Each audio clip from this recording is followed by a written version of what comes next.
So let me introduce Dr. Denis Alexander. Denis is the director of the Faraday Institute. He's had a very distinguished career in biology, researching in cancer and immunology, leading a big research group at the Babraham Institute here in Cambridge.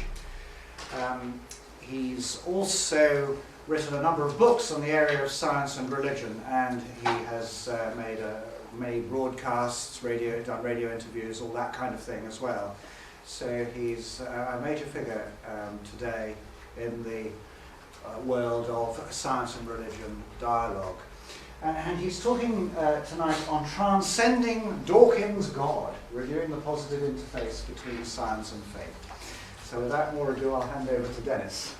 So I hope, at any rate, you might find it helpful as a kind of overview of the relationship between science and faith. And this is sort of starting gently and starting with the sort of the big picture, I think, this evening, but also reflecting on some of the current issues that are going on at the moment. Okay, so here we have a title, and I suppose I should start by commenting a little bit about this title in a way. Actually, it was a title that was chosen for me by the University of British Columbia. I didn't choose it myself, and they insisted on having Dawkins in the title, even though that's about 6,000 miles away from Oxford, but there you go. Because I think they thought it would just sort of bring more people in, and listen, which it did actually. But let me start by saying that I happen to be a great admirer of the writings of Richard Dawkins, particularly in the area of evolutionary biology. I've read most of his books in that area, and so I'd like to say right up front that I certainly have no particular criticism or quarrel with Dawkins when it comes to the question of evolution, and indeed I recommend his books to people if they want a good introduction in that area.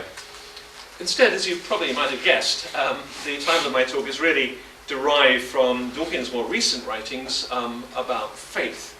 And faith, Dawkins argues in the name of science, and I quote, is a kind of mental illness, one of the world's great evils, comparable to the smallpox virus, but harder to eradicate. Now, Dawkins is the master of hyperbole.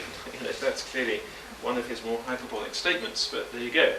So some of you probably have read his recent book called The God Delusion, which is basically, well, it's a bit of a rant against religion, actually, let's be honest here. And it's a very different kind of literature from his earlier books about evolution. So gone from this book are the kind of pithy illustrations and the measured arguments that perhaps characterize his more popular books on evolution. And in their place is a very different kind of literature. And I actually find it quite curious that the reviewers who've given Dawkins the hardest time have not been religious people on the whole, who've been rather sort of polite and analytical, but it's actually been his fellow atheists, because they've been upset that Dawkins has written a rather poor book in defense of atheism. And of course lots of religious people tend to cringe when people from their own religious community say rather extreme things perhaps in the name of religion. And in the same way actually I think the atheist community has rather tended to cringe because they feel that Dawkins has let the side down. This is my friend Michael Ruse, who's an atheist, who says that the God delusion makes me embarrassed to be an atheist. That's one sort of fairly typical comment. Some of you may have read Terry Eagleton's review in the London Review of Books. Terry Eagleton, as you may know, is a Marxist professor of English literature at Manchester University. This is the opening paragraph of his review, and I quote, "Imagine someone holding forth on biology whose only knowledge of the subject is the Book of British Birds, and you have a rough idea of what it feels like to read Richard Dawkins on theology. Card-carrying rationists like Dawkins, who is the nearest thing to a professional atheist we've had since Bertrand Russell, are in one sense the least well-equipped to understand what they castigate, since they don't believe there is anything there to be understood, or at least anything worth understanding. This is why they invariably come up with vulgar caricatures of religious faith that would make a first-year theology student wince." Now, close quote. That's actually one of the more positive parts of that review, by the way, so that gives you a flavour. Lawrence Krauss does one more example. This is in a recent review in Nature, soon after The God Delusion came out, entitled Sermons and Straw Men. Richard Dawkins is a man on a mission. This is not my cartoon, this is a cartoon that was put in Nature alongside that review. And so I think it's perhaps not surprising that all of this has led some cultural commentators to speak of the rise of atheistic fundamentalism. Now, of course, to maintain some sort of conflict, you need an opposite pole, and this is readily provided by those Christians, in particular some Muslims, who use biblical texts or Quranic texts to try and extract scientific information about the age of the Earth or about the origins of biological diversity. And I think it's true to say that polar opposite extremes in any debate often need each other for their very survival, and actually sociologically they're probably more similar to each other than either side would care to admit. Sociologically, fundamentalist atheism does look rather like fundamentalist religion. And of course the media, as we all know, loves polar extremes. They feel that conflict sells, it sells airtime, it certainly sells books and so forth, and publishers rub their hands in glee, by trying to maintain this kind of polar relationship between science and religion. And I think what we perhaps notice in the midst of all this kind of media froth is that science is often being used actually as a kind of ideological tool to promote incompatible positions that go well beyond science, leading inevitably, therefore, to conflict. Now really what I want to do this morning is to stand back from the media froth and to take a calmer, more academic look at the relationship between science and religion, and not really get too much engaged in the detail of Dawkins' claims, although we might allude to him now and again. But I'm using this as a sort of introduction of really what I think we don't want to do in terms of encouraging a sensible dialogue between science and faith. We want to do something rather different. But before moving into that, let me just give you a couple of reasons why I think this sort of conflict idea, this conflict model of the relationship between science and faith lacks plausibility. There's more than two reasons, but I'm going to give you two. The first and obvious reason is historical. I suppose the one fact more than any other that undermines the conflict model is the way in which religious belief has contributed to the emergence of modern science. And as I'm sure we all know here, many of the natural philosophers, as scientists were called in earlier centuries, were people of deep religious faith who really saw their pursuit of the understanding of the world as part of their religious mission, and really saw it as an uncovering of the works of God in creation and so forth. So I've just put a few examples up here. We could put up hundreds more, people like Robert Boyle, one of the founders of modern chemistry, also one of the founders of the Royal Society, astronomers such as Kepler, Galileo, naturalists such as John Ray, Linnaeus, whose 300th anniversary we celebrate this year, and lots of natural philosophers working in the physical sciences. People, of course, like Isaac Newton here, Michael Faraday, after whom this institute is named, Clark Maxwell, Eddington, and so we could go on. Just hundreds of different people who had very deep faith, really, in the understanding of God, an understanding of creation, and its rationality, and therefore that being a motivation to investigate it. And I'm sure you know that many of the founders of the Royal Society in the mid-17th century were people of deep Christian faith and so forth. The rules of inheritance upon which the whole work of my own laboratory depend, of course, were worked out by an Austrian monk, Gregor Mendel, working in the garden of his monastery. So we could go on. So I think this high proportion of religious scientists is actually quite striking. Now some people say, oh well, they were all very religious in those days, 17th century and so forth. Not true, actually. If you actually look, and Rodney Stark, the sociologist, has done some good work in this area, if you actually look at the level of religious commitment around Europe in the 16th, 17th century, it was very patchy. Clearly religion was socially validated. It was difficult to do things unless they were socially validated by the state, and the state felt that religion was extremely important. On the other hand, personal religious commitment varied greatly, and you only have to read, for example, about Robert Boyle's family to realise that he's outstanding in his personal faith compared to his rather dissolute Irish sort of large family. I won't go more into that. Newton, of course, wrote far more about theology than he did about science. There's a wonderful project at the moment to finally publish all of Newton's theological writings for the first time, put them in the public domain up on the web. So some great projects here in the history of science. And really to overgeneralize a very complex story, this generally favourable and positive relationship between science and faith continued well on into the 19th century.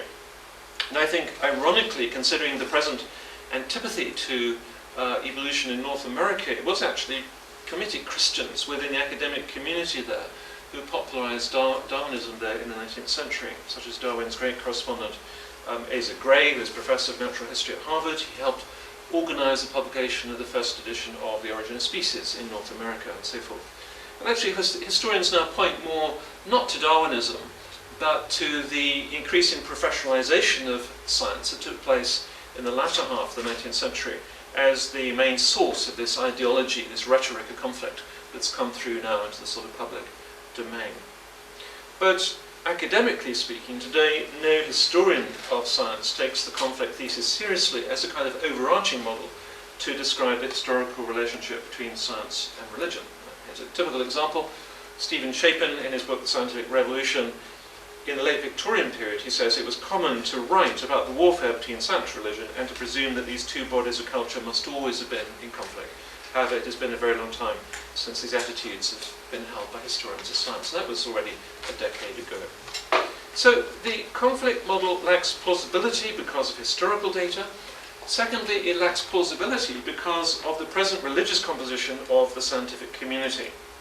And clearly, if the conflict model held some validity, then one might predict a negative correlation between religious and scientific practice. But sociological data, some of it very recent, some of it a bit older, shown here on the screen, doesn't actually support that supposition. You may be aware of this rather famous questionnaire carried out in 1916 and 1996 on scientists in the American scientific community. Basically, it was exactly the same questionnaire carried out these 70, 80 years apart, and in answer to the question, do you believe in a personal God who answers prayer, in fact, the percentage who said yes was around 40% at both ends of the 20th century, which is quite intriguing, and there's a whole lot of detail there which one can read about. More recently, Neil Gross from the Department of Sociology in Harvard has just published online, actually. If you look up that department, he's published a very nice article, again, a very broad survey of the religious beliefs of the scientific community in America. And basically, it's very patchy depending on where you're looking, what kind of university and so forth, but quite supportive of these kind of percentages and data and so forth. Now, it's a problem in this country because we don't actually have any hard data. You know, a lot of Americans who poll each other about everything possible under the sun, so we don't kind of do that so much in the UK. But certainly, my impression is, you know, there's a very strong religious representation in the scientific community. Particularly strong actually here in Cambridge. Cambridge has a very strong tradition of people who have religious faith and who are very committed to their professions. So I think when we hear about people like Richard Dawkins, Peter Atkins, again another person from Oxford, very committed to the conflict thesis and so forth, I think these are really rare actually, I find, within the scientific community. It's not very typical that you have very vocal scientists in that way. I think the scientific community in this country is quite representative of cross-section of the community at large. You know, I don't think it's any particularly different from anybody else in any other kind of profession and so forth. I mean, speaking more personally for a moment, I've been in the scientific community now for nearly 40 years actually, and I can't say that I've ever felt this conflict model has any kind of plausibility at all within the scientific community, within my colleagues, and indeed within the response of my own colleagues to my own faith and so forth. I don't find it being remotely persuasive. Instead, a model I found much more persuasive and much more convincing is what I like to call an integrated complementarity. Imagine, for example, that this book of life, by which I mean all that we experience as conscious individuals on this planet, is sliced into many layers. We need many explanatory layers in order to do justice to this complex entity that we call life. In reality, it's one book, but we can't simply grasp it. We're not up to that Herculean task of grasping it all with our brains all at one go. And so we need these different explanatory levels in order to understand it. And so at the scientific level, of course, we have questions like, how does it work? What are its mechanisms? Where does it come from? And so forth. We have the ethical kind of insights where we're thinking about ethical obligations, what we ought to do in the world, and so forth. We have our aesthetic levels of interpretation and understanding, thinking about beauty in art and literature, and indeed in science, I have to say. And you could add, many, many more levels to those layers. You could add a personal level, where we're thinking about the construction of our own personal biographies, that kind of thing. And so I would want to say that here we have a religious level of addressing the complex reality of life. We're asking a different set of questions. Why is there a universe anyway? Sort of question that Stephen Hawking down the road here likes to ask. What breathes fire into the equations? Does life have any purpose in an ultimate sense? How ought I to live my life? Does God exist? And so forth. So these are sets of religious kinds of questions that I would say are complementary to those other types of explanatory level. In no sense are they rivals to each other. I'm just thinking about our own conscious experience. Again, we need the personal language of I to do justice to our own experience as conscious agents. Equally, we need the neuroscientific descriptions of our brain in the it language of science. And there's another example of these complementary type of language and so forth. Now, of course, most of the biographical narrative of our lives lies well beyond science. It lies in these other arenas. No sane person, I suggest, is actually going to live as if scientific knowledge was the only kind of knowledge that was really important. Science is not going to decide whether a painting or a piece of poetry or literature or sunset is beautiful or not, even though the broad parameters of what we count as beautiful may indeed be wired into our brains. That's another kind of question. And in fact, effectively, all of the humanities lie beyond science, which is why, of course, we have the structure of the universities that we do. In fact, in one sense, this kind of model is simply reflecting the actual structures of how our universities are built up in departments and faculties and so forth. Now, of course, that kind of model does not at all deny these very, very important arrows going vertically, the important interactions between those different levels. Let's never think that they're isolated from each other in any way. And this is where the fun begins. You know, how do we relate those arrows? And we're going to be thinking a little bit more about those vertical arrows in just a moment. Now, we may agree with such a complementary approach to the integration of different kinds of human knowledge, but we might still feel that there is simply no need for this upper level religious narrative that I've been suggesting. Aren't these other levels, scientific, personal, aesthetic, and so forth, aren't they self-sufficient?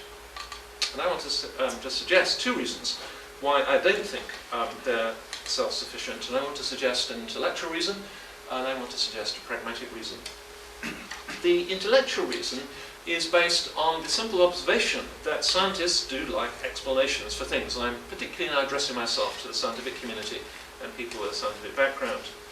And it seems to me that scientists are being intellectually very dull, if at least at some stage in their lives they don't try and address the question as to why the universe goes to all the bother of existing, to use another nice phrase from Stephen Hawking.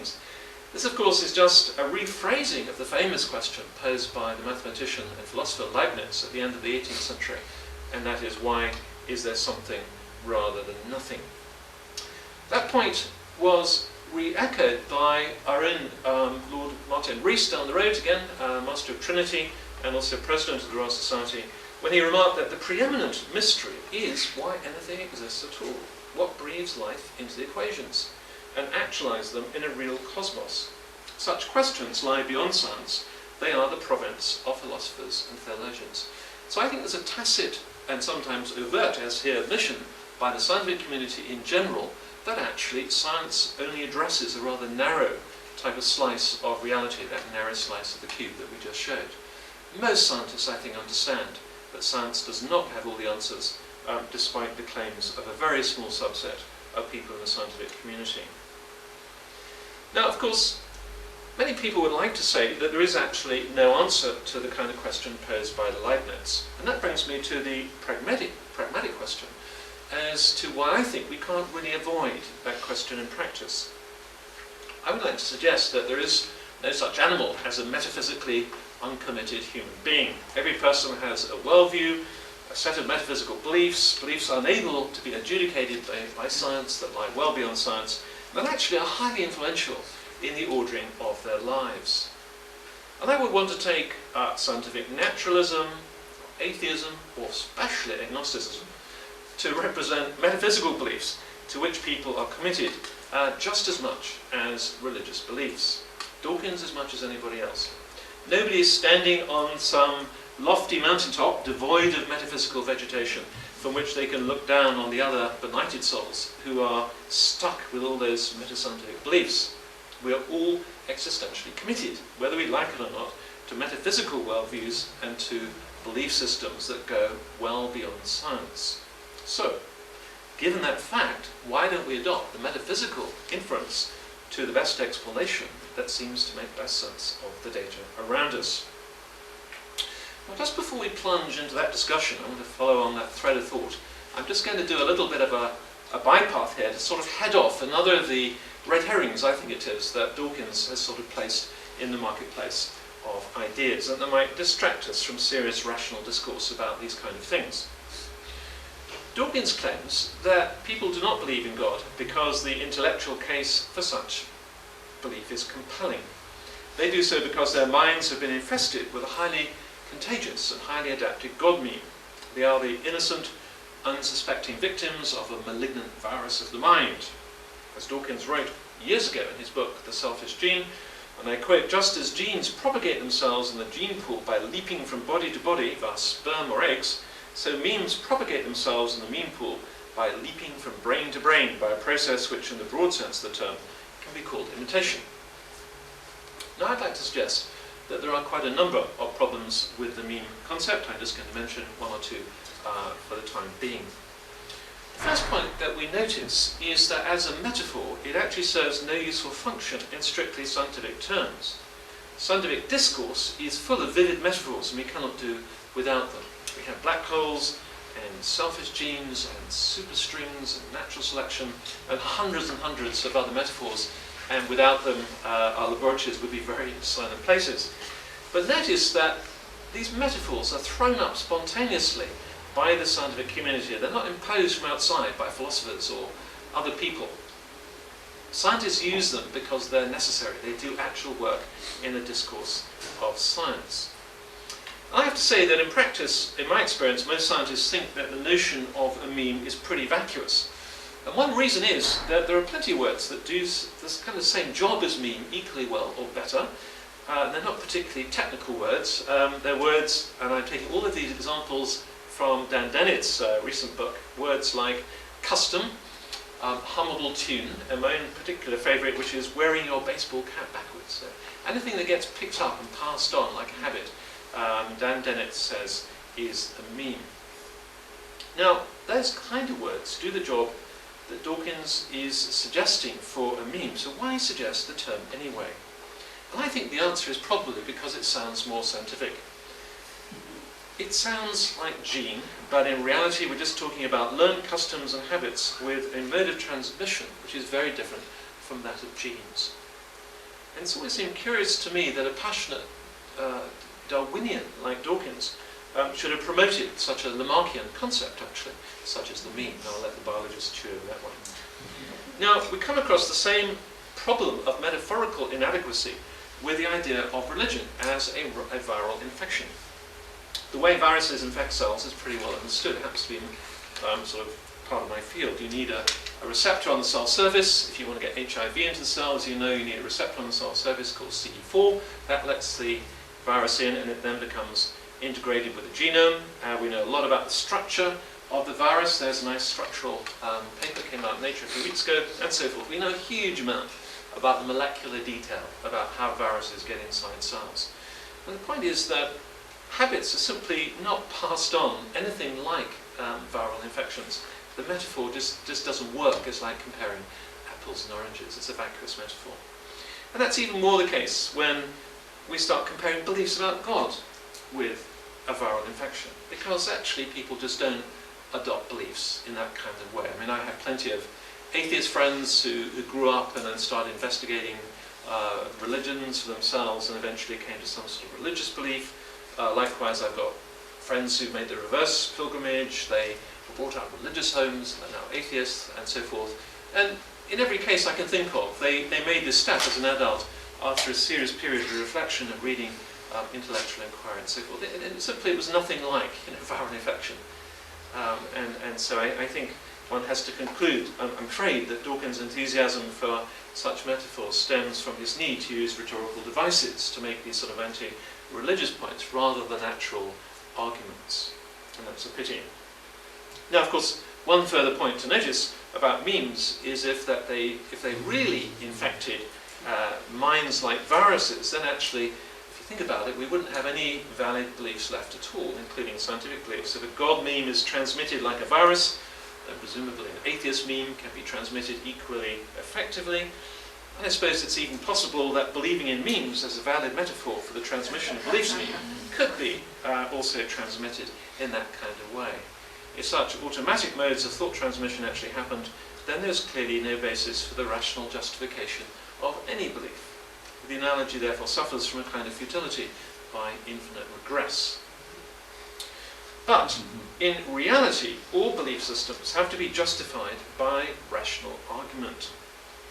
Now, and I'm thinking particularly of scientists here, perhaps we scientists might still have the strong feeling that scientific explanations are the only ones that provide us with reliable knowledge, whereas all other kinds of explanations for things belong to the realm of subjective opinion. At a mundane level, I think it's fairly easy to show that that feeling is false. In fact, each different discipline has its own valid ways of justifying its beliefs. Legal beliefs require legal justifications. Historical beliefs require historical justifications, and so forth. We could go and apply the same principle all the way around the different disciplines. Even at a personal level, you can make the same point. If someone has been happily married for 40 years with a partner who has shown consistent love and faithfulness over those years, demonstrated by repeated acts of kindness, then I would say that person is well justified in their conviction that their partner loves them.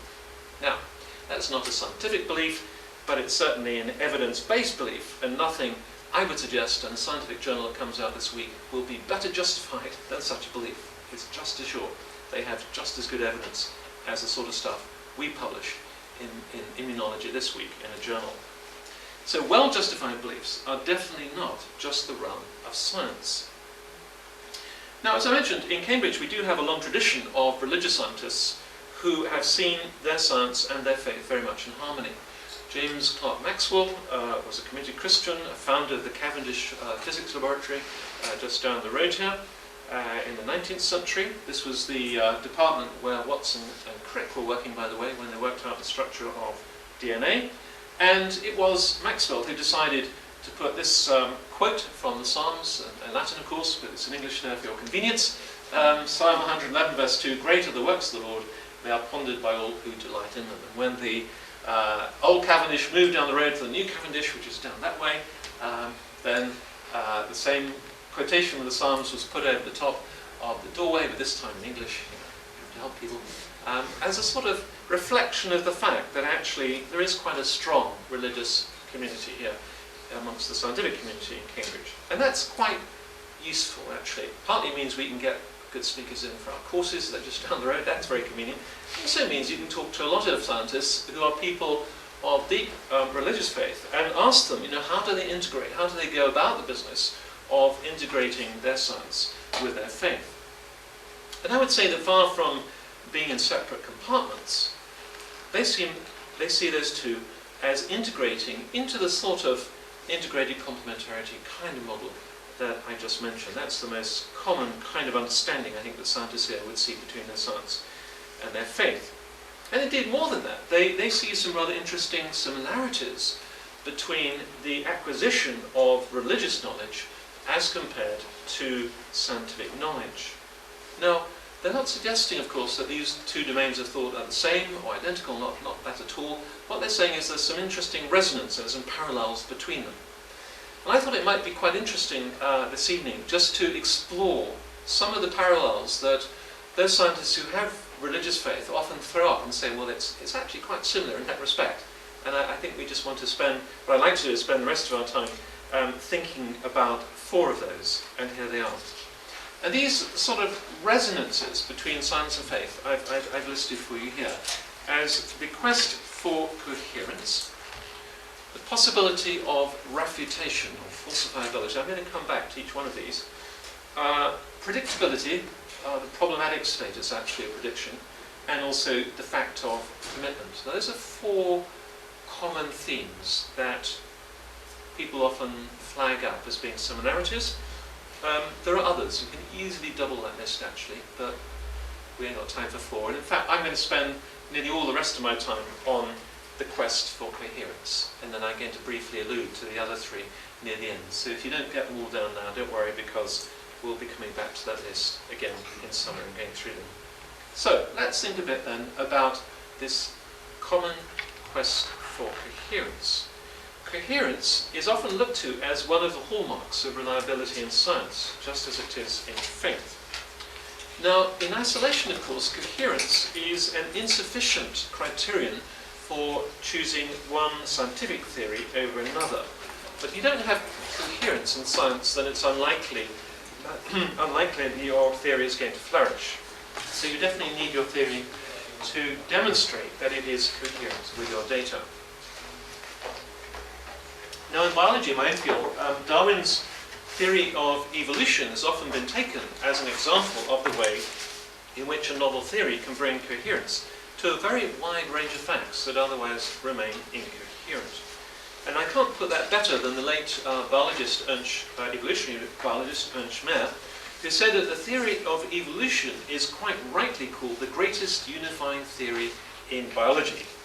The diversity of organisms, similarities and differences between kinds of organisms, patterns of distribution and behavior, adaptation and interaction, all this was merely a bewildering chaos of facts until given meaning by the evolutionary theory. So, close quote, Darwin's great goal in The Origin of Species, which he referred to as one long argument, was to kind of marshal this immense array of data and facts. A lot of it actually, they were already known, they were out there. Darwin knew about them, lots of other people knew about them. But it was Darwin's sort of brilliance to actually draw them together into a coherent story that actually made sense within the particular framework of natural selection. So Thomas Henry Huxley, Darwin's bulldog, Darwin's great defender, said later on, after The Origin of Species was published, how silly of me not to think of that. That was his reflection. And it's so obvious, isn't it, afterwards, when you see how things join together. But it's the brilliance of a great mind in science to actually see the data in a new light, to draw it together into a coherent story. And that's exactly what Darwin did. Now, of course, it's not only biologists who do that. Mathematical physicists are famous for their addiction to theories which they believe on the grounds of their elegance, long before any empirical data are available to support a theory one way or another. Einstein was not at all impressed by the experimental confirmations of his theory, once remarking, and I quote, that I do not by any means find the chief significance of the general theory of relativity in the fact that it predicted a few minute observable facts, but rather in the simplicity of its foundation and in its logical consistency. I think that's quite funny, actually, that here you have these people who are so convinced by the elegance of the maths, it's just got to be true. And when the data come along, well, I told you so. So I think it was the Soviet physicist Lev Landau who once remarked about cosmologists that they are often in error, but never in doubt. So I have to say that as a biologist, to get my oar in. But in this context of cosmology, I think it's rather interesting to read, it's a rather long quote, but an interesting quote from the cosmologist Paul Davies in his recent book, The Goldilocks Enigma, which came out last year. Davies looks at the universe as a cosmologist, not as a religiously committed person, but a person who's interested in religion and the questions that cosmology raises for the kind of Leibniz-type question. Why does the universe exist? Why does it go to all the bother of existing? So Davies writes on page 16, even atheistic scientists will wax lyrical about the scale, the majesty, the harmony, the elegance, the sheer ingenuity of the universe, of which they form so small and fragile a part. As the great cosmic drama unfolds before us, it begins to look as though there is a script, a scheme of things, which as evolution is following. We're then bound to ask, who or what wrote the script? Or did the script somehow miraculously write itself? The fact that the universe conforms to an orderly scheme and is not an arbitrary muddle of events prompts one to wonder, God or no God, whether there is some sort of meaning or purpose behind it all. Now on the very next page, Davies relates this to a famous comment by another mathematical physicist, Steven Weinberg, who's an atheist, who said that the more the universe seems comprehensible, the more it also seems pointless. And Davies asks, in response to that, can a truly absurd universe so convincingly mimic a meaningful one? I think that's a very, very interesting question. Here you've got a cosmologist looking at the coherence of the universe. Why does it have the properties that it does have? And the point here, of course, is that it's the existence and explicability of the universe that requires explaining, not just the properties once it's arrived, which is what we scientists actually study. Now, speaking from within my own Christian tradition, just for a moment, I think it's quite intriguing in this context that the Bible displays its grand hypothesis, as it were, in its very first sentence. In the beginning, God created the heavens and the earth. Now, there's no attempt to sort of prove the point here by the type of rationalistic thought that we find so much in Greek philosophy.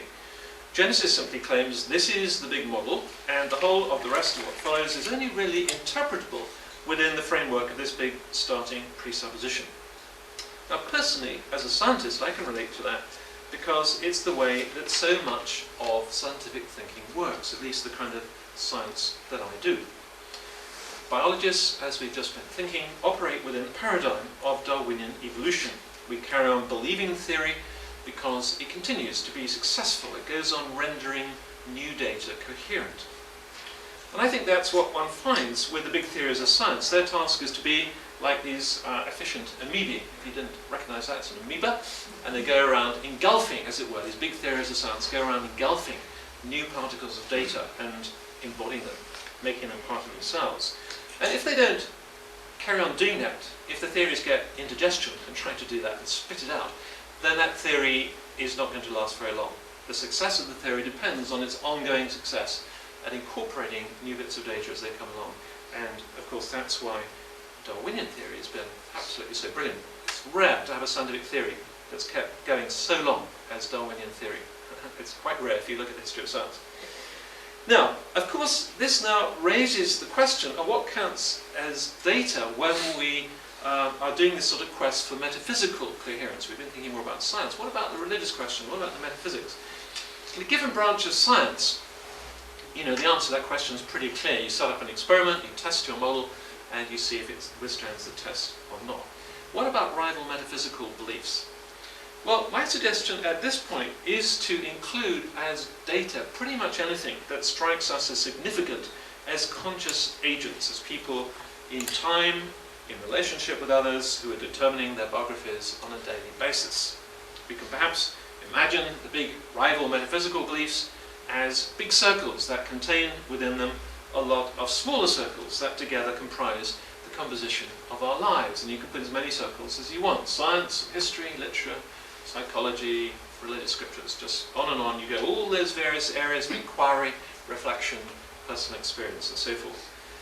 And we can then ask the question, we can look at, here's a big metaphysical model, Genesis 1:1, the personal God, the creator who brings the whole universe into being with intentions and purposes. Here's another big model, atheism, there's nothing beyond matter and energy.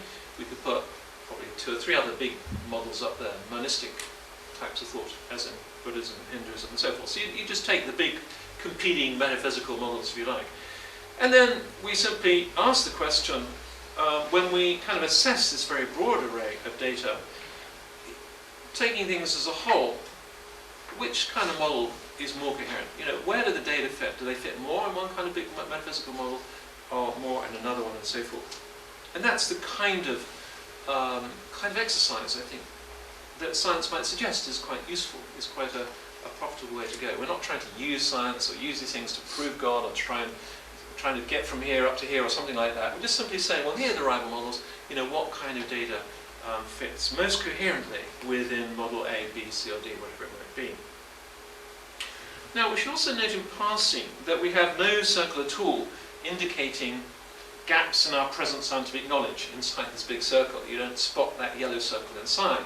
And I think it's amazing, actually, how much time has been wasted by both religious people and by atheists on the so-called God of the Gaps argument, the suggestion that the actions of God are in some special sense indicated by pointing to arenas of our current scientific ignorance. The big presupposition of Christian theism, for example, completely undermines that kind of thinking. And to do him justice, Richard Dawkins has also attacked the God of the Gaps type of idea in his book, God's Illusion. Now, of course, in Christian theism, God is the creator and sustainer of all that exists.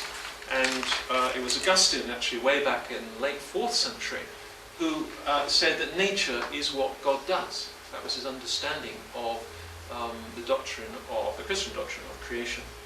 So if that is the case, then our current scientific ignorance is clearly irrelevant to the question of whether a created God exists, for all our scientific descriptions are, by definition, description in some sense of God's actions, albeit mediated by secondary causes and so forth. Now, The impression is often given that whereas many physicists like Paul Davies write rather positively about God in their popular books about science as they ponder anthropic ideas, or at least they put the word God in the title of their books, because I think they might sell more, he said cynically as a biologist, but that's the attitude given by the physicists sometimes. But then people think that biologists, by contrast, often try and invest their biology with a more secular agenda, suggesting that Darwinian evolution in particular doesn't fit very well with the idea of God as creator. So I think that feeling actually provides an interesting test of the approach that I'm proposing, whereby we weigh up rival metaphysical models to see which one coheres best with the data. If the God hypothesis is being proposed, a creator God who is the ultimate author of all that exists, then is it actually the case that much biological data do not fit very well with such a hypothesis, as Dawkins is suggesting here? Well, there are certainly some other well-known biologists and philosophers who've tried to invest biological data with such a metaphysical starting point, that there is no God and so no ultimate purpose for us or for the universe. The late Stephen Jay Gould, whose biological writings I greatly admire and appreciate, wrote, and I quote, that we are a momentary cosmic accident, albeit, here's the good news, a glorious accident. And Gould was fond of saying that if you wind back the tape of life to the early days of the Burgess Shale, let it play again from my identical starting point, the chance becomes vanishingly small that anything like human intelligence would grace the replay, close quote. So here we have the narrative of human life as a great cosmic accident, something that doesn't sound very consistent with the idea of a personal creator God who has intentions and purposes for his universe, one of which is to bring personal, conscious, intelligent life into being. Now the philosopher Dan Dennett agrees. Dennett asks whether the complexity of biological diversity can really be the outcome of nothing but a cascade of algorithmic processes feeding on chance. And if so, who designed the cascade? This is in Darwin's dangerous idea. Dennett answers his own rhetorical question by saying, nobody. It is itself the product of a blind algorithmic process. Evolution is not a process that was designed to produce us. It's a pretty clear statement. There's a lot of ideological investment here, isn't there, going on in the contingency of the evolutionary process. It could have been so different. It was just random. It's a cosmic accident. This is called ideological investment in scientific theory. It's very clear. But the interesting thing is, and this is where it gets really fascinating, in the past 10 years in particular, what's happened is that the biological pendulum has been swinging very much in the opposite direction. And that's been heavily speeded up now by genomics, by the whole sequencing of DNA from many, many different organisms. And in fact, the pendulum has been swinging against the inferences that writers such as Gould and Dennett have been making. Certainly, if you stand back and look at the evolutionary process as a whole, then the impression of progress is inescapable. As Sean Carroll from the University of Wisconsin-Madison remarks in a recent review in Nature, and I quote, life's contingent history could be viewed as an argument against any direction or pattern in the course of evolution or the shape of life. But it is obvious that larger and more complex life forms have evolved from simple unicellular ancestors, and that various innovations were necessary for the evolution of new means of living, close quote. So Carroll is choosing his words carefully here, but if pressed, every biologist has to admit that multicellular organisms are more complex than bacteria, that mammals are in some sense more advanced than yeast, and that human brains have more computing capacities than that of a shrew or a mouse or whatever it is. So it's sort of perverse, I think, to deny some sense of directionality to the arrow of evolutionary time. Now, Simon Comrie-Morris, who is Professor of Paleobiology here in Cambridge, has recently highlighted the remarkable phenomenon of convergence in his book, Life Solution, Inevitable Humans in a Lonely Universe, which I hope is on our bookstall at the back there. I recommend it. For the non-biologist here, let me just explain that convergent evolution refers to the repeated emergence of identical organs or biochemical pathways or organelles of some kind in evolutionary history. The same things crop up again and again and again. And this has been known for many, many years by evolutionary biologists. What Simon does is a great job in his book in bringing together hundreds and hundreds of these examples to draw them together, and it really does make quite an interesting story. For example, the convergence of mimicry of insects and spiders to an nth morphology has evolved at least 70 times, independent lineages. Compound and camera eyes taken together have evolved more than 20 times, different times, during the course of evolution. So if you live in a planet of light and darkness, you need eyes. That's what you're going to get. You're going to get eyes. It's going to happen sooner or later if you wait long enough. So in a commentary on Gould's idea of contingency, Simon writes that it is now widely thought that the history of life is little more than a contingent muddle, punctuated by disastrous mass extinctions that, in spelling the doom of one group, so open the doors of opportunity to some other mob of lucky chances. Rerun the tape of the history of life, and the end result will be an utterly different biosphere. Most notably, there will be nothing remotely like a human. Yet, says Simon, what we know of evolution suggests the exact reverse. Convergence is ubiquitous, and the constraints of life make the emergence of the various biological properties, e.g. intelligence, very probable, if not inevitable. Now that's, if you'd said that even 20 years ago, that would have been pretty heretical, but the pendulum is swinging, that's what I say. So, in other words, the rolling of the genetic dice in evolution is a wonderful way of generating both novelty and diversity, but at the same time, it appears to be restrained by necessity to a relatively limited number of living entities. If you live in a universe with this kind of physics, this kind of chemistry, and a planet with these particular properties, this is what you're likely to get. So if we imagine design space in this sort of simple little model here, where each little red box represents a genome, that is to say a sequence of DNA of one given organism, it turns out that only a very, very small number of possible genomes will actually generate an organism that will be fruitful and multiply in a given ecological niche. There's high constraint. Okay, so you get only a few green boxes that track down the genomes that will actually work in these evolutionary lineages and will give you a frog at the end or whatever it might be. Okay, so heavy constraint is apparent in evolutionary history.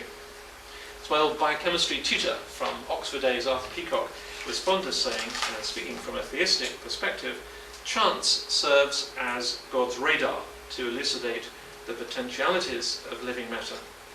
But now it turns out that those potentialities are indeed highly restricted. Biological diversity is definitely not a case of anything goes. And what's really interesting now is the steady flow of publications underlining this fact, looking at various aspects of the evolutionary process. And I think we've got time just for a couple of examples. For example, if you look at all the known proteins in the world and their structural motifs, based on all the genomes that have been sequenced so far, which is about 250 or a bit more now, you find that the great majority can be assigned to only 1,400 protein domain families or motifs, which are these little squiggles given here. That is to say, little bits of structure that you get in proteins. They're repeated over and over and over again. And given that you've got 20 amino acids in proteins which are hundreds of amino acids long, the potential number of proteins is cosmologically huge, and yet it's almost platonic, isn't it? You're actually narrowing it all down to only about 1,400 protein domain families, which will do the job that you need to do to make proteins functional in all the organisms of the world that we have looked at so far. Very remarkable finding. And it seems also that proteins can only evolve along certain quite restricted pathways because of the internal constraints which are built into their own structures. Here's one example published in Journal Science last year from a group in Harvard. Darwinian evolution can follow only very few mutational paths to fitter proteins. A bit technical, don't want to get too technical tonight, but let me just give you the take-home message here, which is right at the end of the abstract, the conclusion. They say, we conclude that much protein evolution will be similarly constrained. This implies that the protein tape of life may be largely reproducible and even predictable. Again, words 10 years ago, almost heretical, now becoming almost commonplace, and I could give you dozens of examples of recent papers making similar kinds of points. Now there's one more bit of evolutionary data that I think renders the claims of Gould and Dennett less plausible, and that is the evolution of the ability of humans to make moral choices. The evolution of altruism is, of course, a vast topic within biology, don't want to get into that area this evening. I just want to touch on something a little bit different, which is the evolution of the type of brain that makes moral choices feasible. Okay, now, last year Mark Hauser from Harvard brought out his book Moral Minds, which argues that just as Chomsky and Pinker have proposed a language module in our brains which enables us to learn a language at a certain key stage in our development, so we also possess a morality acquisition module which does an analogous job.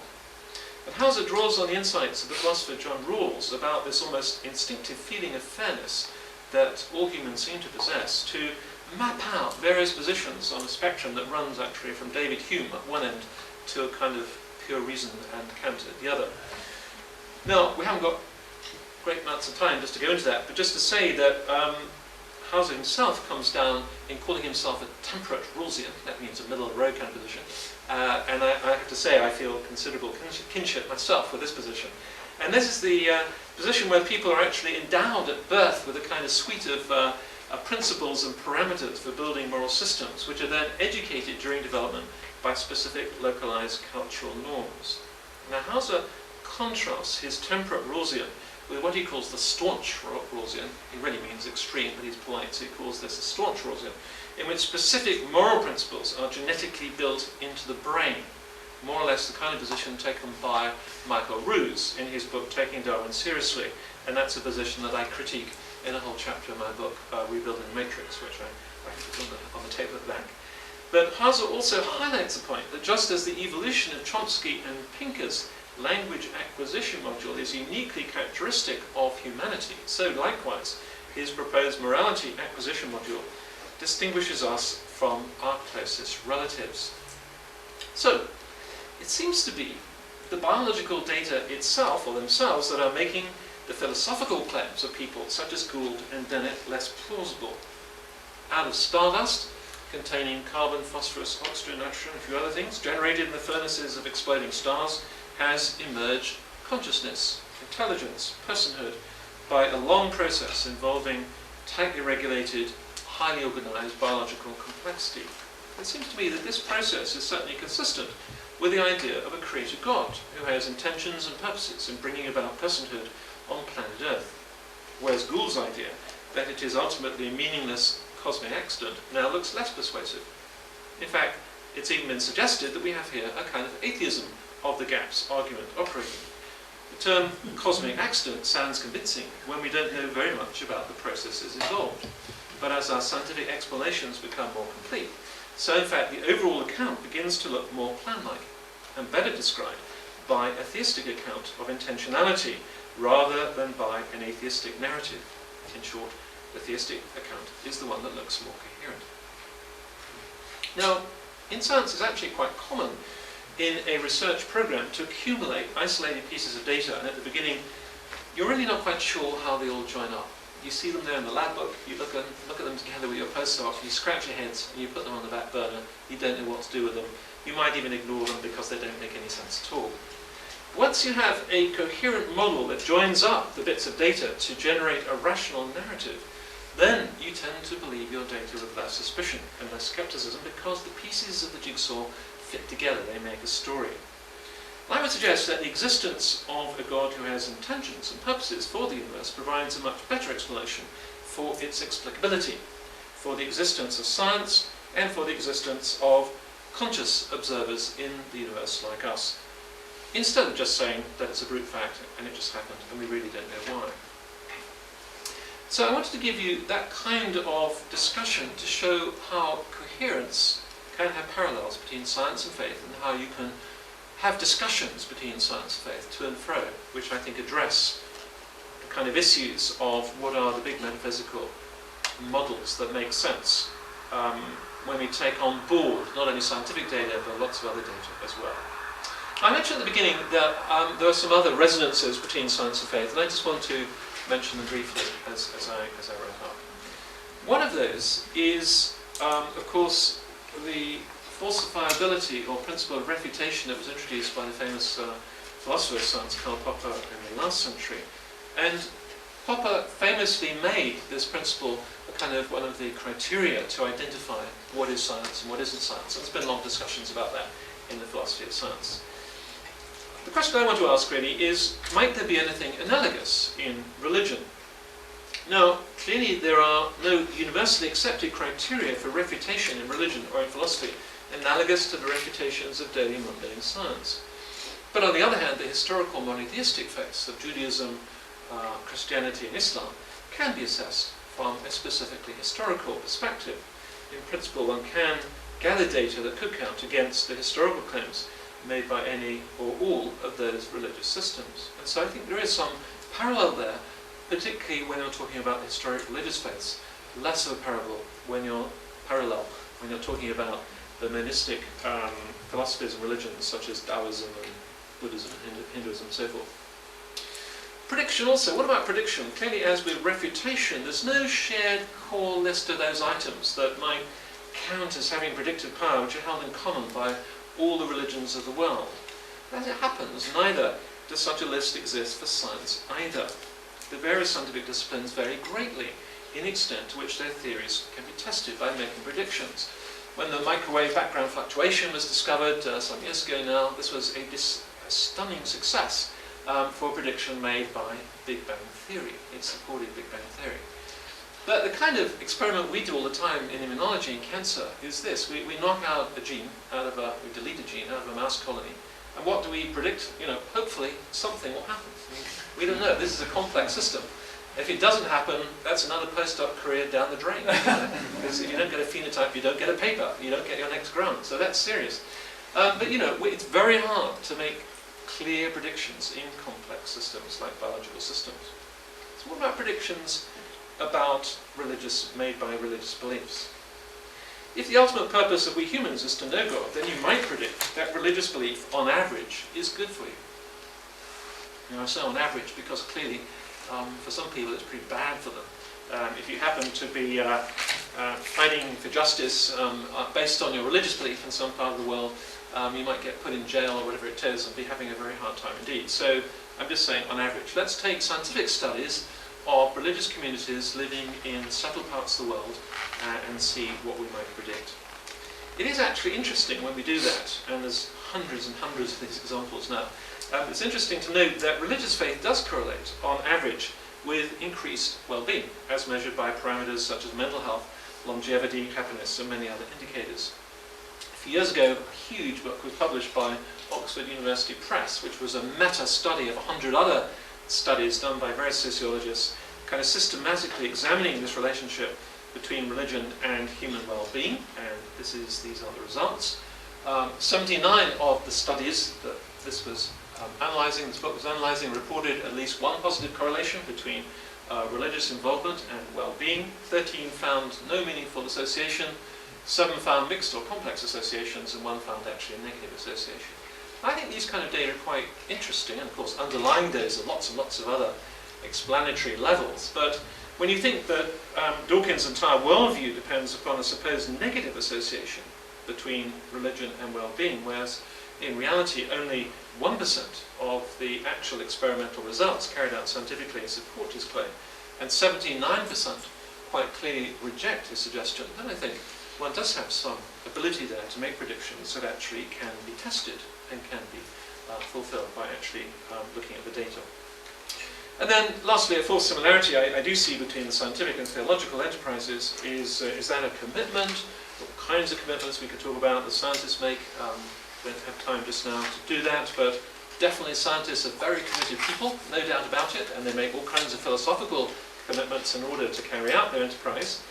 Religious belief is clearly characterized by commitment to big belief systems, although the implications of those kinds of beliefs are clearly rather different from those of scientists. As John Polkinghorne has put it here in Cambridge, I believe in quarks, but the acknowledgement of their existence does not touch or threaten me in my own being. It is very different with belief in God, which has consequences for all that I do and hope for. So, in summary then, it turns out that science and Christian faith, I would suggest, are first cousins. They share at least 1/8 of their genes in common. They're not identical, of course, that they have different goals, they have different roles, but they do share lots in common. And I think historically, when we look at their shared quests, then that helps us to understand why indeed they are first cousins. So Scientific knowledge and religious knowledge, I'm suggesting, are not at opposite poles. They actually resonate in some important ways, ways which reflect these shared histories. And we've highlighted these four particular points, which many people, many scientists who have faith would see as resonating between two kinds of enterprises. Because I would suggest that the one thing we can be quite sure, as I mentioned early on, everyone in the world is committed to a worldview that goes way beyond science. There is indeed no such person as an uncommitted human being, metaphysically speaking. And so I hope that in our educational vocations, let's certainly, in our educational commitments, let's aim for commitments which are coherent, which are rationally grounded, which lead to a life worth living, and indeed, I hope that will be central to our discussions over this weekend. So thank you for your attention.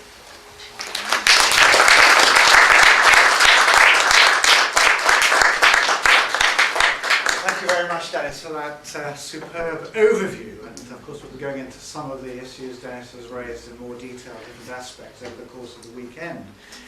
But we've got a good length of time for questions, so if people would like to ask something, please fire away. And this is the commercial break. Thinking about any questions. Yes. Me? Yes. Yeah. You say, Dennis, that there's no such thing as, can you repeat what you said? Metaphysically uncommitted human being, I was saying my polite amendments, an animal in my less polite amendments. Right. Yeah. Yes. Would you also claim that to be the case of a human being who's asleep? It's a very good question. Thank you for that. I think people yes. I mean, obviously people aren't conscious of their metaphysical commitments during sleep any more than they're conscious of anything else.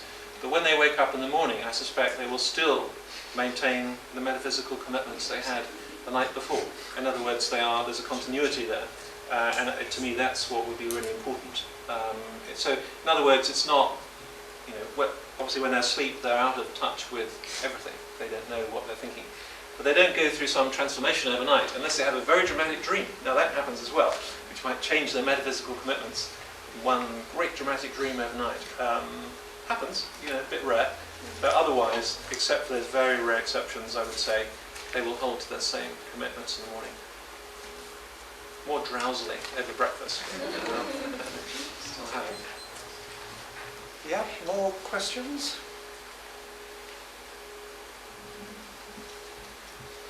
Yes. I have a big interest, I should say before I begin, in the difference between deism and theism.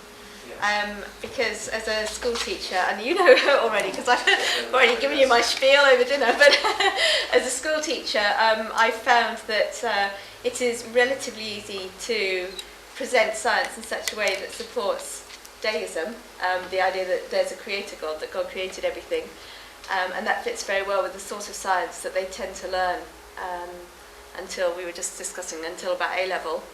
And I was interested that when you were talking about a personal God, if I was sitting here with my kind of kid hat on, I could have actually used a deistic model to understand most of what you were saying. And I wonder whether you, how you feel about the challenge that, especially for children, because they're not learning any of those sort of more sophisticated models of science, it's actually harder for them than it is for a scientist who's got a bigger repertoire of things to look at. It's actually harder for children to move towards an idea of a personal God who can actually interact with them now. So the question that I was going to actually ask you was, given that I think a lot of what you said, you could say, for example, the God, a personal God.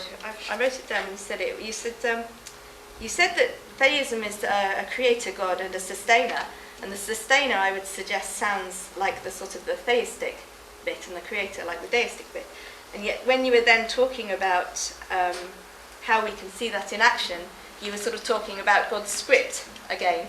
So a lot of the evidence that you used to support the deism and the theism was actually, I suggest, supporting the deism. And so my challenge to you is how can we support theism? How can we support the idea to the children that it wasn't just written back 15 billion years ago and there's still something kind of happening now? And is there? Yes. Challenging one. Or could you just Yeah, want that's to a very good go question. and then hands off? That's a very good question, and I'm sure there's a great variety. I hope everyone realises that, you know, we're presenting our own points of view, and I'm sure there's a huge range of opinions on these kind of things. And I hope, as we get warmed up over the evening, over the whole weekend, I'm sure people will contribute. And please don't feel at all holding back about not just asking a question, but, you know, commenting from the floor and saying something rather different, arising out of your own convictions. That's what we want to encourage during this weekend. I would like to make 2 points really. I think, first of all, my own view would be, coming from my own Christian tradition, would be that if you're simply being a sort of bottom-up thinker, in other words, you're simply looking as a scientist at the properties of the universe and so forth, you can only go really so far in terms of inferring some kind of intelligence or God. I mean, this is the traditional program of natural theology. Natural theology, I mean, Paul Davis is a very, very interesting example. I know Paul, and I've talked with him exactly about the kind of question that you're asking. And Paul would say, I don't believe in a personal God. I don't believe there is a sort of God in any traditional creator sense. But I believe there's something going on. I don't know what it is. There's some intelligence out there. There is some, it could be a, supercomputer or something out there, which is actually, I don't believe, he's not an atheist for sure, but he's a bit difficult to pin down exactly what it is. But clearly for him, the properties of the universe are so strikingly finely tuned. The anthropic argument for him is so powerful that he certainly believes there is something there. So I would say that that's very much where natural theology will. That's as far as it'll take you. Okay, in a sense, it's saying that there is some sort of God, small g, or intelligence out there, and in a way that is the role of natural theology, I suppose, in Islamic thought as well, and in Christian thought, and that's what it does. That's as far as it gets you. So actually, in a way, I'm a sort of. I do believe in natural theology, and I think natural theology has a role, but it won't certainly take you beyond deism.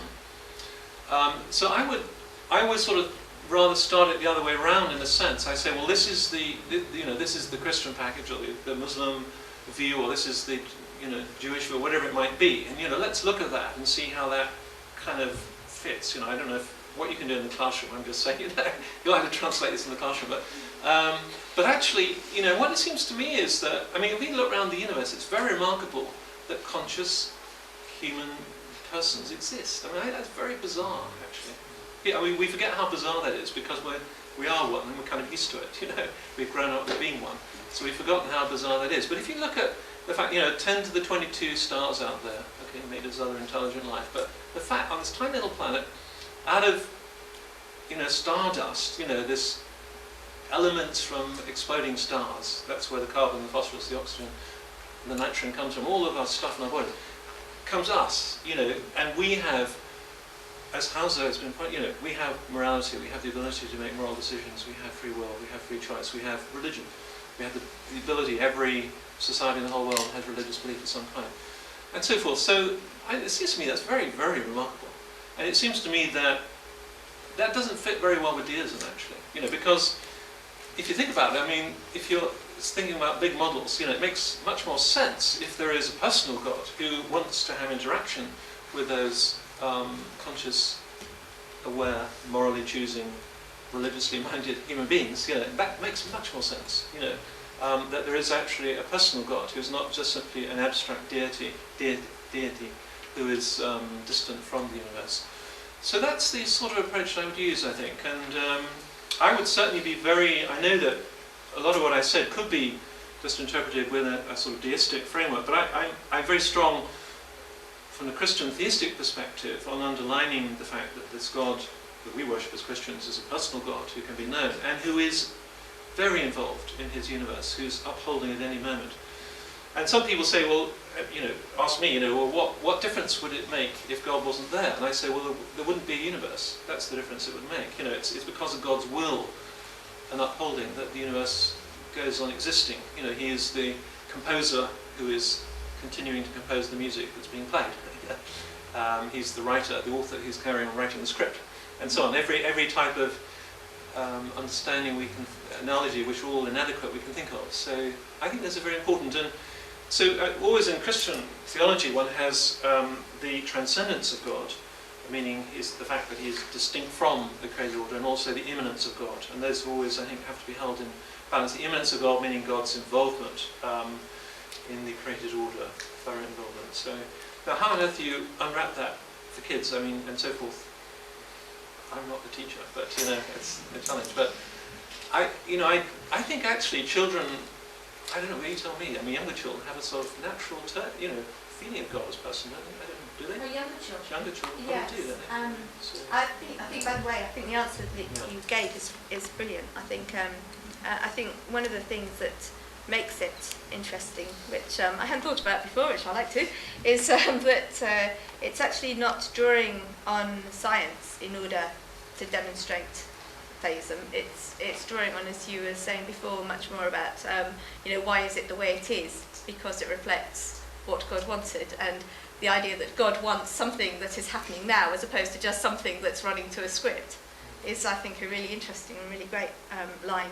Just to sort of go back on what you were saying, because you were saying, is it difficult with the children? With the younger ones, it's not. They don't see any divide between, and they are just looking for their own understanding of how the world is. I did say that from the beginning that I've got a particular interest as I've come. It's because the research that I did was with looking at university students and the sorts of views that they had, and not just science students. And it seems that if you only have a relatively low level of science, you often get to a point where you've divided the two things, because in the science classroom, it's all about Newtonian science, and it's all very hard and fast, and it's rules that you learn. And you learn to separate that from your understanding of God. So you will actually switch off, you will move between one mode and the other. So a great deal of compartmentalism happens, and you even learn to live with a conflict. So in the research I did when I was asking university students what they thought, they said, I believe this, but I also believe this, and I know they can't both be true, but that's okay, I will believe them both anyway. I believe my science, and my science tells me it can't be, and I believe, and what they find difficult, which I suggest the scientists might not, they don't have any other models of science other than the Newtonian deistic one that they've come out of school with. So they don't have the options there, perhaps, that people like Polkinghorne and the science community have. Being postmodern probably helps them to believe lots of things. Indeed. I mean, that is a topic I'm sure we'll come back to with John Pilbrow and maybe Vernoth as well later on over the weekend, talking about divine action and how God is actually developing this theistic view, I think. Any more questions? So I'll just draw you out on that last point. I've had a number of conversations with people with all kinds of sympathies, mostly teacher training, about the subject of postmodern. I wonder if you'd give us some reflections on what the concept of postmodern means, if you are not a Christian, and if you are. You're asking this as scientists. I tell you a funny story. I was intrigued to know what the scientific community might think about postmodernity a few years ago. It was about 5 or 6 years ago, and so I decided to do an informal poll in the coffee time in my laboratory, and just to ask people, what have you heard of postmodernism, and B, if you have, what do you think it means? And these are pretty bright, one would hope, pretty bright scientists, Cambridge sort of PhD students and postdocs and people like that. Not a single one had ever heard of postmodernism. Not one. Okay, it wasn't a very big sample, but I thought there's a great irony here, that down the road all their friends and colleagues are sort of imbued with postmodernism in perhaps the English department or something like that, and then there they were. It wasn't that they had views on it, they didn't even know what it was. But I think what's even more ironic, of course, is in daily culture and in their music and their theatre and in their reading, they would be entirely imbued with postmodern ideas. So I think that's sort of fascinating. But to come more to your question, I think, I'm not sure that, I think scientists, if I might just reflect on scientists for a moment, scientists tend to be quite hostile to postmodernity in its more relativistic forms, just simply because the more certain wings. Now, it's extremely difficult, to pin down, as we all know, postmodernism and what it means. It's like I was saying, a bar of soap in the shower, and you just get hold of it, it's gone, and it just means so many different things to different people, which is part of the narrative of what it is. So, but if you take the view that all language games are relative, and that each community has its own language game, and it's simply an internal language game that people agree on, that is unique, and that's fine for them, but that's what they agree to join that community. And if you apply that then to the scientific community and say, well, that's great, they have their conferences, and they have their, they fly around the world and talk the same language, and it's just another one narrative that they have. Of course, scientists get very uppity when they get very upset when you try and critique, if you like, or comment on their knowledge in that kind of way, because scientists would want to say, actually, there is a kind of meta-narrative that's built into the fabric of the universe. It's a mathematical narrative, actually. And indeed, it's what makes science possible. And scientists believe in old-fashioned things like truth. That actually something is the case. That DNA is a double helix here in Cambridge and also in Sydney and Buenos Aires. It's a double helix all around the world.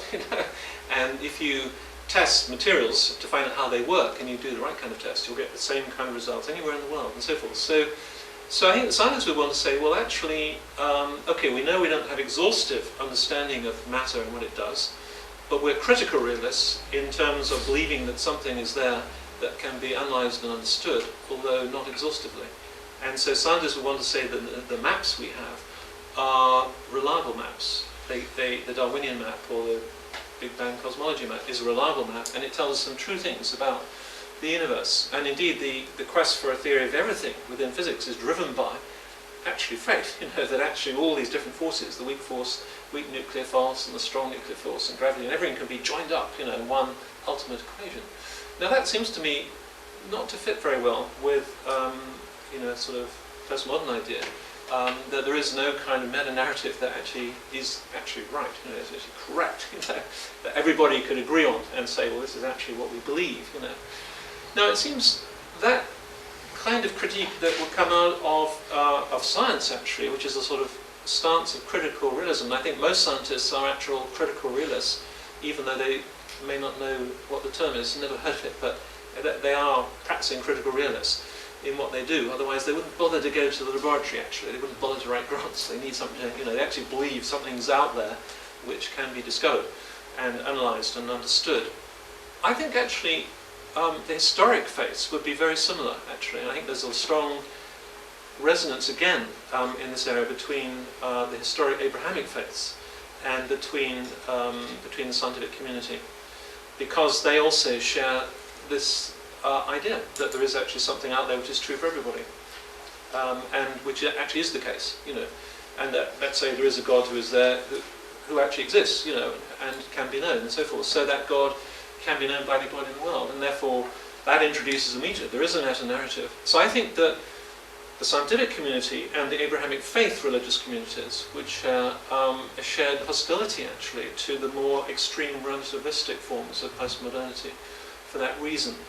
Because actually, if the more extreme relativistic forms of postmodernity were correct, I can't use the word correct, you know what I mean, then actually those religious narratives and the scientific narratives would be very much subverted and undermined. Okay, so now it gets more complicated than that, because clearly there are many monistic streams of religious thought, like we mentioned already this evening, Hinduism, Taoism, and Hinduism, and so forth. So, and they, you have a different understanding of knowledge, that all knowledge is one, and you have a different kind of discussion going on, a different debate.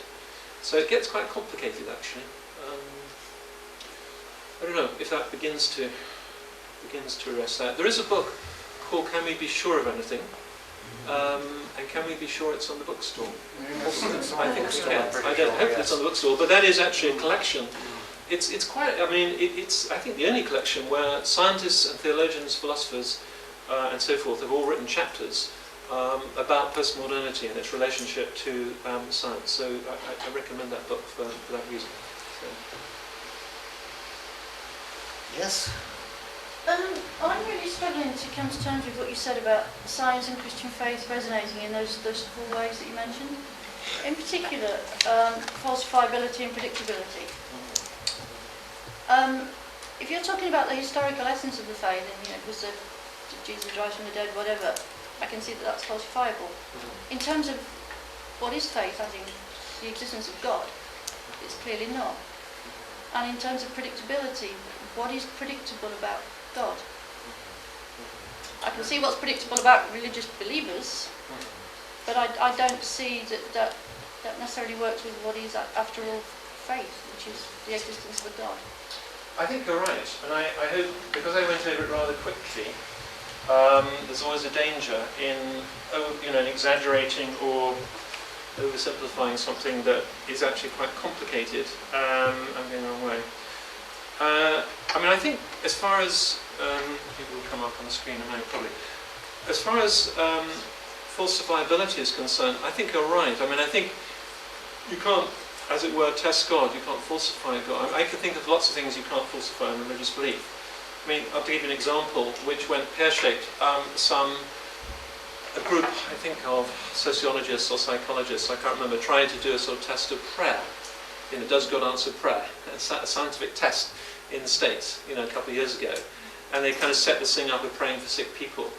And then they looked at people who'd been prayed for and people who weren't, all this kind of thing, And as you might expect, the results were ambiguous and negative, or I don't know, anyway. It seems to me that you can't do that, actually. The prayer is a lot more subtle, and it's a lot more, it's not the kind of thing that you can set up and try and test in that particular kind of way. And in a way, that's exactly what you said, which is you can't really test God in that sense. And I think that's correct. But I was thinking of falsifiable, and that's why I mentioned the Abrahamic faiths, which are historical faiths. I was particularly thinking of the historical claims made by historical faiths. I think those, in principle, are falsifiable. Or at least you can, when I say falsifiable, you can collect data which will count against it.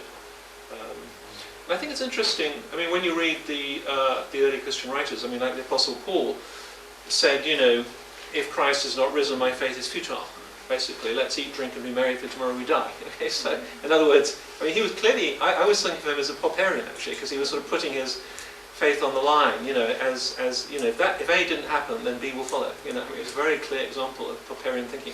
Now, obviously, we're not in the same position as Paul in terms of having immediate access to the data, despite what some Hollywood producer has said in terms of finding a bone of Jesus and getting the DNA out. But it just shows people think in these, these ways. But in principle, it's falsifiable. It is falsifiable. Those are the sorts of things I was thinking of. Where, again, it's different in other kinds of faith. It's different in Buddhism. If Buddha, my Buddhist friends will often say, if Buddha didn't live, providing we had the same teaching, you'd still have the path to enlightenment. You wouldn't subvert their particular pathway. I have quite a few atheists. They call themselves atheists, Buddhist friends, who would think that way. So in other words, I think it depends which religion we're talking about as well. And so I would say that probably it's the Abrahamic faiths that make historical claims that can actually be looked at in that historical way. But I fully agree with you that you can't test God and you can't falsify God in that sense. So I think it's quite complicated, but I think there's some resonance there. Predictability, I think, was the other Predictability is the other half of the question. I think predictability, I think I did actually put, there you go, it's the problematic status of predictability. It is problematic. So I think there are certain things, as I said, you can't, I don't think there's any shared core list of beliefs that, like you have in science, that you could say are predictable things that you can make tests of. But I think there are some things, in other words, if you had a religious belief that basically and was really bad totally for society. That's it, Dawkins is right. Religion is the root of all evil. He's making a prediction. That is a prediction. Actually, religion is, at the end of the day, it's really bad for you. When I did my research in the brain, I started out my research life at the Institute of Psychiatry in London in neurochemistry. And I think it was pretty much accepted amongst psychiatrists, which was about 1960s here, it dates me a bit, but religious belief was an obsessional neurosis. You would be much happier without it. You should get rid of it. That was quite common, amongst the psychiatric community. You don't find psychiatrists saying that now. So in other words, they were making a prediction based on Freud, actually, but who's now, sort of disappeared, really. But they were making a prediction, that actually if you have religious belief, it's going to do you bad. You're going to have worse mental health. So it's in that sense, I think, it's the consequences of religious belief. And so again, I would take your point. There are these broad predictions. You can make predictions if a religious system claims to be good for society. You can look at societies and see what happens. And you can do that. I mean, it's actually making certain predictions in that very general sense. But like mice, they're very complex. So they have to be rather general and a bit vague compared to, I think, scientific predictions. Well, for everything where you say science and faith converge, resonate, it's easy to find examples where they completely diverge. Yes. So, I mean, this argument could go either way. Yeah, I said they only have 1/8 of their genes in common. Yeah, no, you're right. I mean, there's definite differences. They are different types of knowledge, but I think they have some similarities. So I wouldn't want to, trying to keep a balance here. That's, don't press the analogies too far. They're always revisable. Well, we've got a few more minutes, so maybe one more question? One, two, yeah. Is it somehow unscientific to say or to claim atheism if you accept that all science is contingent? There's some level of contingency in any theory, in any postulate. Is there in some sense in which you're being unscientific to say there is no God? I'm reading Dawkins' book, The God Delusion, right now, which, as the title indicates, it's a delusion, but one of his principal chapters is something to the effect of why it's highly improbable that there is a God, which seems to leave the door open slightly, almost a recognition that you can't quite truly be scientific and yet come out and make a hard and fast statement that there is nothing. Yeah. I mean, I think, everyone in their kind of metaphysical systems tend to stop somewhere, don't they? As a stopping point. And I suppose the atheist would like to say the brute fact is the universe or the multiverse. You can take your pick. It doesn't really matter. But that's the sort of brute fact. And we'll stop there. We can't really go beyond that. Now, of course, they would still have a quest and a hope for the grand unifying theory, which in fact Dawkins mentions also in the God Delusion. But I would sort of say, so what, in one sense, I mean, okay, it'd be great to get a grand unifying theory, and that would be wonderful, but we're still left with these questions of why does it bother to exist? I mean, that's still the question, why, that's even more remarkable. If there's a grand unifying theory that ties up all the forces of the universe, that's extraordinary, absolutely extraordinary. It demands an explanation, doesn't it? So that's what I would say. But of course the atheist would want to say, well, we can't go beyond that, we have to stop somewhere, and that's where we're going to stop. I think where Dawkins goes seriously wrong in his theology at that point is the idea, I mean, he has, in fact, early on in the book, I don't know if you notice, he defines the God he doesn't believe in as with the word superhuman. I think that's very telling, very telling. The God that Dawkins doesn't believe in, I don't believe in actually. I'm also an atheist in respect to the God that Dawkins doesn't believe in actually. Yeah, so we kind of share, we're bedfellows in that way, So, the atheist, it's difficult, isn't it, this phrase, because actually it's defining what you don't believe in, and therefore you have to sort out what it is you don't believe in. I mean, the Christians in the 2nd century were called atheists because they didn't believe, they didn't worship the Roman emperor, so they were accused of being atheists. We just had to find out what that term means. So in Dawkins' case, I think he does have this idea of God as a sort of superhuman, very complex computer, and he has this sort of flavour that it's a very complex mind, with lots of components all operating together, like a jumbo 747, all this sort of thing. He uses these analogies, very complicated things. Now, I mean, certainly traditional Christian theology has always maintained that God is the most simple being that there is. I mean, go back to Augustine, Aquinas, Anselm, all the way through, down to Richard Swinburne in Oxford, people like Keith Ward and so forth, modern day philosophers of religion. Have always maintained that God is very simple in the sense that God is not contingent on anything else, and therefore is the ultimate simplicity, and therefore certainly is not consisting of any components. You only have complexity when you have components, but if you have pure essence, pure mind, you have no components, and then of course you can get the theologians discussing what that means. But I think Dawkins has gone off on the wrong track in that way, by imagining that the God that he doesn't believe in is highly complex. And I think that's just a false move. I mean, I don't think that reflects, certainly not Islamic theology, certainly not Christian theology, certainly not Jewish theology. So. Good. Well, I think maybe you're probably feeling ready for a drink now, if you're like me anyway. So let's give Denis another round of applause.